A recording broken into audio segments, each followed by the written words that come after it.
Hello students, I hope कि आप सब स्वस्थ होंगे। तो बच्चों, आज मैं लेकर आई हूँ कक्षा 8 की पुस्तक हमारी विरासत एवं विभूतियाँ। इसका पाठ 8 जुझारू विपिन त्रिपाठी। तो आज की इस वीडियो में हम उत्तराखंड की एक और महान विभूति के बारे में पढ़ेंगे, जिनका नाम है श्री विपिन त्रिपाठी।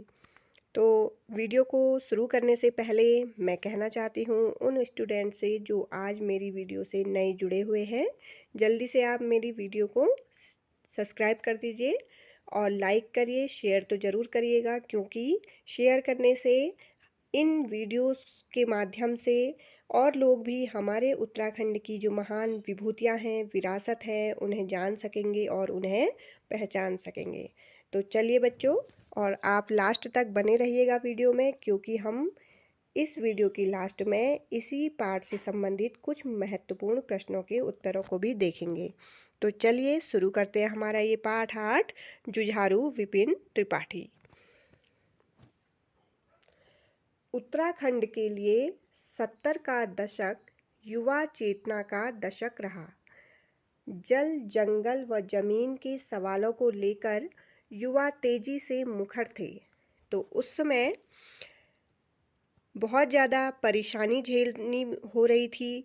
जो पहाड़ी क्षेत्र के नौजवान थे, बुजुर्ग थे, बच्चे, औरतें, सभी को किस चीज़ के लिए परेशानी झेलनी हो रही थी?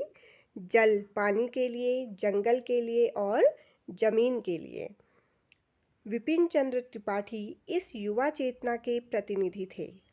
तो जो श्री विपिन चंद्र त्रिपाठी थे, वो उस समय जो युवा चेतना इन परेशानियों को लेकर बहुत ज़्यादा प्रयास कर रही थी कि ये परेशानियां हमारी जल्द से जल्द दूर हों, तो उन्हीं युवा वर्ग के वो एक क्या थे, प्रतिनिधि के रूप में सामने आए थे।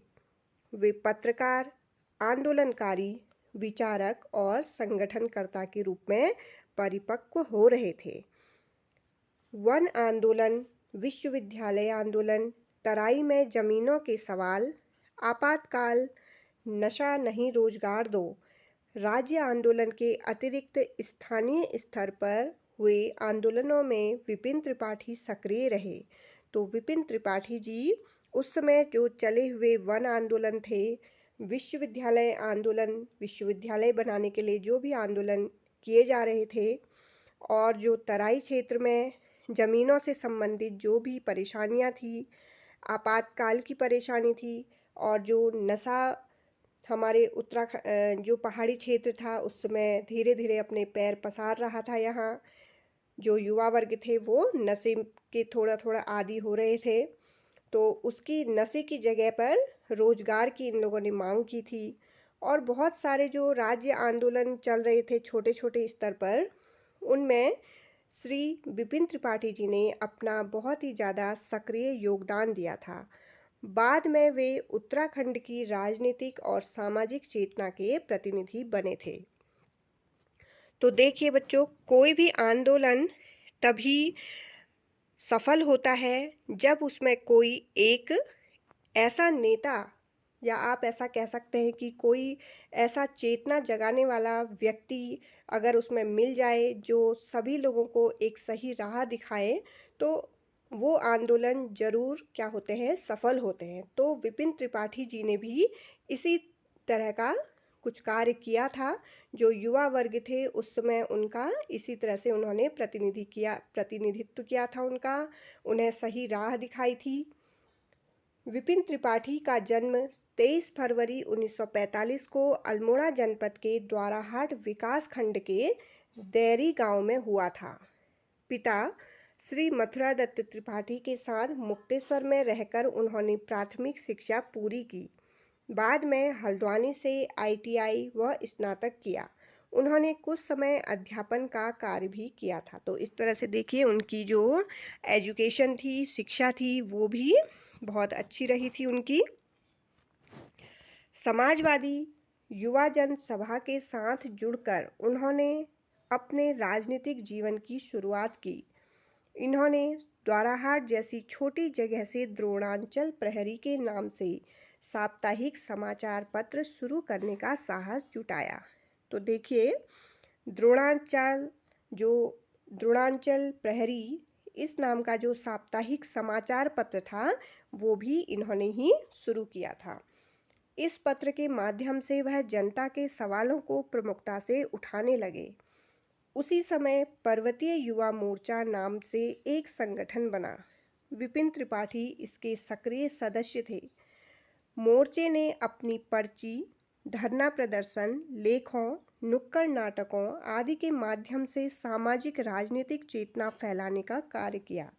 तो जो ये पर्वतीय युवा मोर्चा बना हुआ था, इन्होंने जगह जगह धरना प्रदर्शन किए, लेख लिखे, नुक्कड़ नाटक किए। तो उनके माध्यम से इन्होंने जो समाज के लोग थे, उनमें राजनीतिक और सामाजिक चेतना फैलाने का इन्होंने बहुत ही महत्वपूर्ण कार्य किया था। लोगों को जगाने का काम किया था कि जागो, हमारे जो पहाड़ी क्षेत्र हैं वहाँ पर बहुत सारी परेशानियाँ हैं, इनसे हम सब जब एक इकट्ठे मिलेंगे तो तभी इनका उपाय भी हम ढूंढ सकते हैं। तो इस तरह की ये लोगों में चेतना फैलाते थे।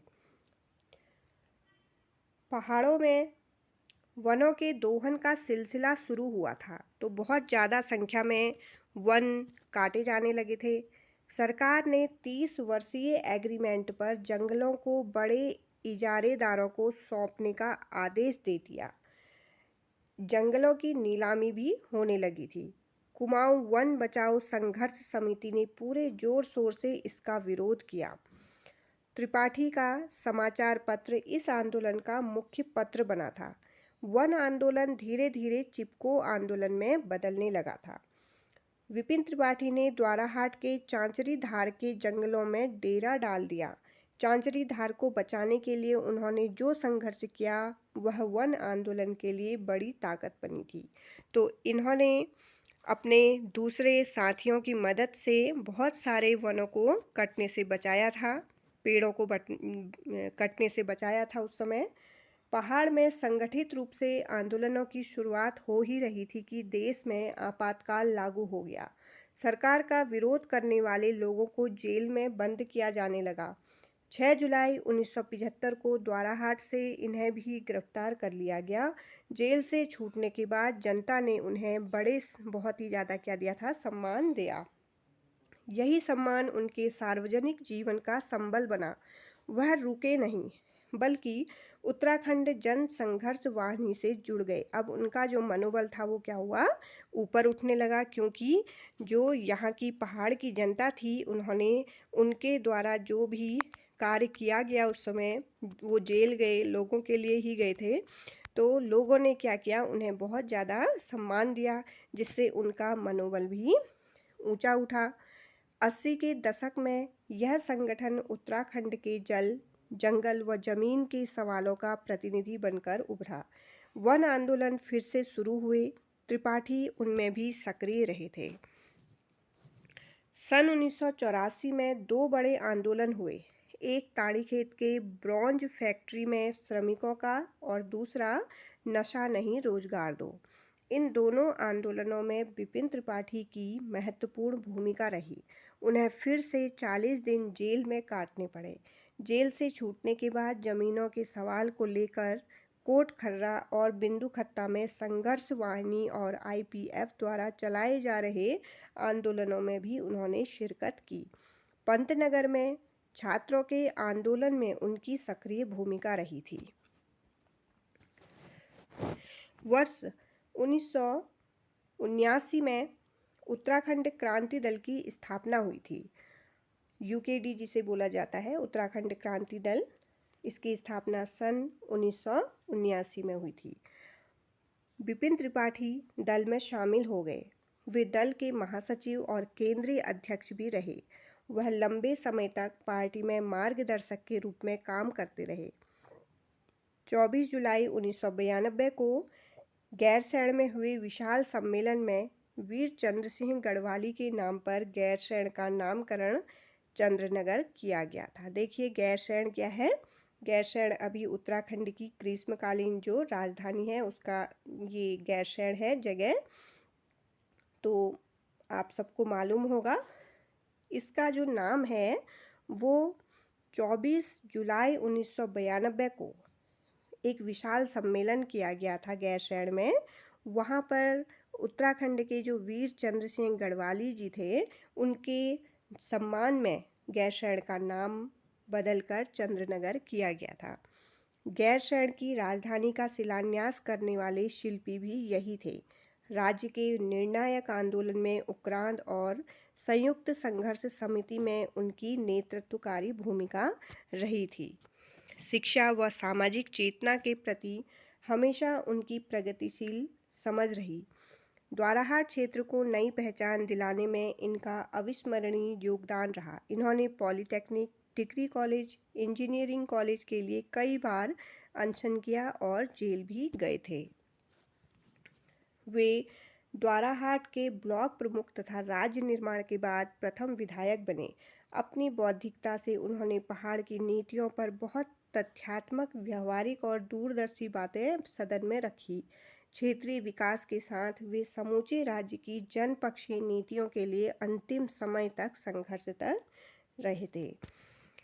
तो देखिए बच्चों, आज जो हमारे सामने हमारा उत्तराखंड है, वो विपिन त्रिपाठी जैसे ही अनेक लोगों के प्रयासों का एक ये परिणाम रहा, जिसे आज हम उत्तराखंड के रूप में देख रहे हैं। ऐसे ही वीरों के द्वारा हमारे उत्तराखंड को एक नई पहचान दिलाने में इनका बहुत ज़्यादा प्रयास रहा था, त्रिपाठी जी जैसे लोगों का। तो हमें कभी भी इन लोगों का जो सहयोग है, इनका जो बलिदान रहा हमारे उत्तराखंड को एक नया रूप देने के लिए, वो हमें कभी भी नहीं भूलना चाहिए। ये हमेशा हमें याद रहना चाहिए। तो अभी हम इन्हीं से संबंधित कुछ महत्वपूर्ण प्रश्नों को भी देखेंगे। पहला प्रश्न देखिए बच्चों, विपिन त्रिपाठी का जन्म कब और कहाँ हुआ? तो इनका जन्म 23 फरवरी 1945 को अल्मोड़ा जनपद के द्वाराहाट विकास खंड के दैरी गांव में हुआ था। दूसरा प्रश्न, विपिन त्रिपाठी किन किन रूपों में सक्रिय रहे थे? तो ये एक क्या थे? पत्रकार भी थे, आंदोलनकारी, विचारक और संगठनकर्ता के रूप में। इन्होंने बहुत सारे जो नव युवक थे उनका क्या किया था? उनके दलों का, उनको संगठित करके उनका नेतृत्व किया था। प्रश्न नंबर 3, विपिन त्रिपाठी किन प्रमुख आंदोलनों से जुड़े रहे? तो ये वन आंदोलन, विश्वविद्यालय आंदोलन, आपातकाल विरोध, नशा नहीं रोजगार दो, भूमि आंदोलन और राज्य आंदोलन, इनसे ये जुड़े हुए थे। चौथा प्रश्न देखिए, उनके पिता का नाम क्या था? श्री मथुरादत्त त्रिपाठी। पांचवा प्रश्न, उन्होंने प्रारंभिक शिक्षा कहाँ प्राप्त की? तो मुक्तेश्वर में उनकी प्रारंभिक शिक्षा रही थी। छठा प्रश्न, उन्होंने तकनीकी शिक्षा कहाँ से प्राप्त की? तो हल्द्वानी से उन्होंने क्या किया था? ITI किया था। सातवां प्रश्न देखिए, विपिन त्रिपाठी ने किससे राजनीतिक जीवन शुरू किया? तो समाजवादी युवाजन सभा से। आठवां प्रश्न, उन्होंने कौन सा समाचार पत्र शुरू किया था और इसका उद्देश्य क्या था?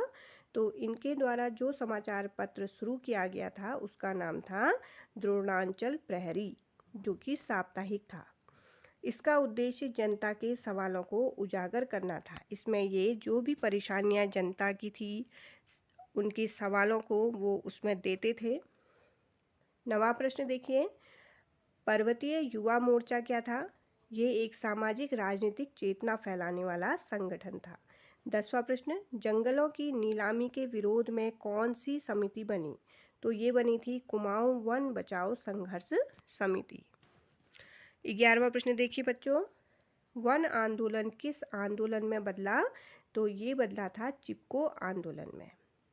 इसमें आपको पता होगा कि गौरा देवी जो थी वो चिपको आंदोलन में सक्रिय भूमिका उन्होंने निभाई थी। बहुत सारे पेड़ों को कटने से उन्होंने बचाया था। उनकी ही जैसी इसमें और भी अनेक महिलाएं शामिल हुई थी चिपको आंदोलन में। 12वां प्रश्न देखिए, चांचरी धार के जंगल कहाँ स्थित हैं? तो ये द्वाराहाट क्षेत्र में है। 13वां प्रश्न, विपिन त्रिपाठी को आपातकाल में कब गिरफ्तार किया गया? 6 जुलाई 1975 को। 14वां प्रश्न देखिए, जेल से छूटने के बाद उन्होंने किस संगठन से जुड़ाव किया? उत्तराखंड जन संघर्ष वाहिनी से वे जुड़े थे। 1984 में कौन से दो प्रमुख आंदोलन हुए? तो पहला हुआ था ताड़ीखेत ब्रॉन्ज फैक्ट्री श्रमिक आंदोलन और दूसरा था नशा नहीं रोजगार दो। तो ये दो प्रमुख आंदोलन रहे थे, उनसे ये जुड़े थे। 16वां प्रश्न, विपिन त्रिपाठी को इन आंदोलनों में कितने दिन जेल हुई? देखिए इन आंदोलनों में भी ये जेल गए थे लगभग 40 दिन। 17वां प्रश्न, कोट खर्रा और बिंदु खत्ता में आंदोलन किस विषय पर थे? तो ये जमीनों के अधिकार के लिए। 18वां प्रश्न, उत्तराखंड क्रांति दल की स्थापना कब हुई? सन 1979 में।